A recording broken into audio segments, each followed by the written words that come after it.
আসসালামু আলাইকুম প্রিয় দর্শক, আমরা এর আগের পর্বে আপনাদেরকে দেখিয়েছি কাজী আসাফুজ্জামান বাবুল ভাইয়ের কৃষি প্রজেক্ট।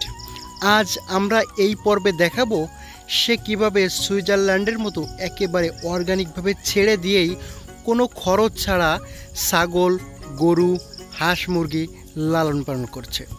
দর্শক বন্ধুরা, দেখলে অবাক হবেন যে কত সুন্দরভাবে একেবারে ছেড়ে দিয়েই কোনো রকম দানাদার খাবার ছাড়াই ঘাস এবং খড় ব্যবহার করে তিনি একেবারেই খরচ ছাড়া সীমিত খরচ দিয়ে লালন পালন করছে গরু।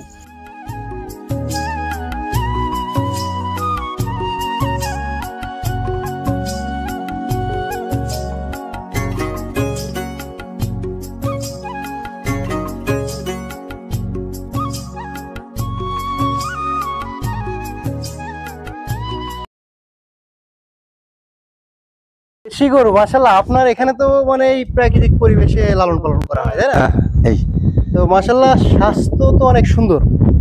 এদেরকে ঘাসের পাশাপাশি আর কি খেতে দেন? ওই খড় খাতে দিই, খড় আর ঘাস। ঘাস আর খড়। এর পাশাপাশি দানাদার খাবার কোনো কিছু দেওয়া হয় না, দানাদার কিছু দিই না। খড় ঘাস, মাশাআল্লাহ, অনেক সুন্দর স্বাস্থ্য। খড় ঘাস। এর পাশাপাশি অনেক সময় দেখা গেল কি গাভী বিয়াইছে 2-4 দিন, একটু এক সপ্তাহ ওই একটু খুলকুড়ি বসে টুসি এগুলো দেওয়া হয়, দুধ যাতে একটু ভালো আসে। দুধের জন্য আমরা দুধ খুব একটা এতে আমরা পাই না, বা দুধ এলো অটো গরুর চলে এগুলো।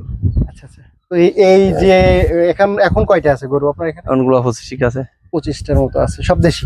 হ্যাঁ। এর ভিতর ষাঁড় আছে কয়টা? ওই আছে ওইখানে একটা গোয়ালি বান্ধা আছে, একটা এই একটা 2টা, এই বড় আছে একটু 2টা, আর এইরকম আছে 3-4টা। ওই যে ওই একটা, তারপরে আপনার ওই একটা, তারপর ওই একটা, ওই পিছনে একটা, এরকম আছে। আর সব গাভী? আর সব গাভী। আচ্ছা আচ্ছা। শুরু করেন কয়টা দিয়ে? শুরু ওই রকম 7-8টা, আর প্রতি বছর 3-4টে, এই তো মাঝে 2টা না 3টে বিক্রি করে দিই। বিক্রি করেন, আবার এখানে আবার হয়, হ্যাঁ, আবার বিক্রি করেন, কুরবানি করি। তো আপনার এই সর্বপ্রথম শুরু করেন কত আগে? শুরু করেছি তো মেলা আগে, গরু তো মেলা আগে, আনুমানিক তা 10 বছর আগে থেকে। 10 বছর আগে থেকে। আচ্ছা আচ্ছা। আর এরকম চলে, প্রতি বছর 3-4টে কুরবানি করি, বিভিন্ন কাজে কিনে বেশি পাল্টাপাল্টি করি। তো আপনার আর কি বুঝতে পেরেছি। কোনটার মাশাআল্লাহ, একেবারে ছেড়ে দিয়ে কোনো খরচ ছাড়াই লালন পালন করতেছেন না? আচ্ছা, মাশাআল্লাহ, ভালো লাগলো। তো তখন হচ্ছে গিয়ে মানে একসাথে 7টা গরু কিনছিলেন, তাই না? তাই দিয়ে আর কি আজকে এত পর্যন্ত আসছেন। আর প্রতি বছর তো 2-3টে বিক্রি করতেছেন। 3টে কুরবানি করতে নিয়ে যাই, তারপরে আপনার বেশি তো মাঝে একটা 87,000 টাকা বিক্রি করে দিলাম, আর একটা 42,000 না কত বিক্রি করে দিছে এইরকম। আসসালামু আলাইকুম। আপনি তো রাখাল না, দেখাশোনা আপনিই করেন? আচ্ছা আচ্ছা। কতদিন যাবত এখানে কাজ করতেছেন? 3 বছর। তো মাশাআল্লাহ, অনেক সুন্দর, একেবারে সুঠাম দেহে দেখতে পাচ্ছি সব গরুগুলা। তো এগুলো তো একেবারে ছেড়ে দিয়ে অর্গানিক ভাবে লালন পালন করা হয়, তাই না? ন্যাচারালি, একেবারে ন্যাচারাল পদ্ধতিতে। তো এদেরকে ঘাসের পাশাপাশি, ঘাস তো ওরা পরিমাণ মতো খেয়ে নেয় মাঠ থেকেই, তো ঘাসের পাশাপাশি এরা আর কি খড় কুটো খায়। আচ্ছা, আর দানাদার খাবার কি দেন নাকি? না না,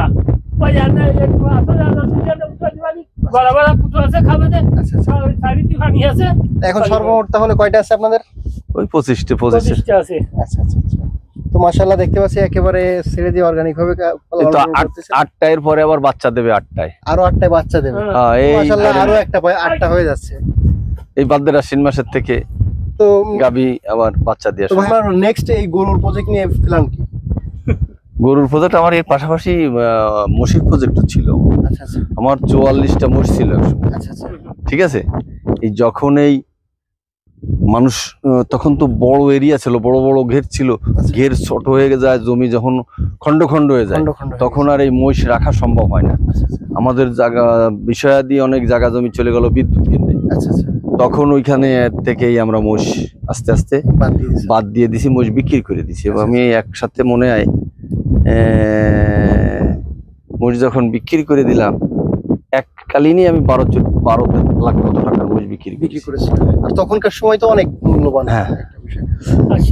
তো এখন আপনার এই প্রজেক্ট নিয়ে ভবিষ্যৎ পরিকল্পনা কি? যেহেতু একেবারে কোনো খরচ ছাড়াই আপনি সুন্দর সুন্দর গরু লালন পালন করছেন, একেবারে এই এগুলোর সুন্দরভাবে লালন পালন করে এর থেকে আমার ভালো প্রোডাকশন আমি আশা করি।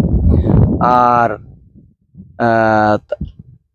এর থেকে আমার একটা উপার্জনও আসে। আচ্ছা, আর আমার নিজের ব্যবহার, নিজের কুরবানি সেগুলো হয়ে যায়। এতে আমার এখানে কোনো ওই গরুতে কোনো লস নাই, এটা আমার লাভের প্রজেক্ট। এর থেকে আমি আরো ভালো আশা করি যে আমার এখান থেকে আরো অনেক ভালো ফল পাবো বলে মনে করি। আচ্ছা আচ্ছা, মাশাআল্লাহ, আপনার এটা পরিসরে করতে পারে সেই কামনাই করি আমরা। তো ঠিক আছে, মোটামুটি একেবারে অর্গানিক ভাবে কি সুন্দর লালন পালন হচ্ছে, অথচ আমাদের দেশে এখনো পর্যন্ত মানুষ গরুর প্রজেক্টে বলে কি লস হয়, কিন্তু আসলে যদি বুদ্ধিমত্তাকে কাজে লাগিয়ে ঠিকঠাক মতো লালন পালন করা যায় তা আশা করি যে লস হয় না, তাই না নাকি ভাই? আচ্ছা আচ্ছা, ঠিক আছে। তো আপনার ছাগলগুলো আমরা একটু দেখি। ছাগল তো মানে গরুকে ছায়াযুক্ত রাখার জন্যই এই বট গাছটা লাগানো হয়েছে না? আমরা কিন্তু এতক্ষণ দেখতে পারলাম পিছনে বাবুল ভাই কিন্তু একেবারে সুইজারল্যান্ডের মতো ছেড়ে দিয়ে যেভাবে সুইজারল্যান্ডে গরু লালন পালন করে সেভাবেই কিন্তু লালন পালন করছে। এই গরুগুলো লালন পালন করার জন্য কিন্তু তার কোনো রকম খাবার কস্ট আসতেছে না, এবং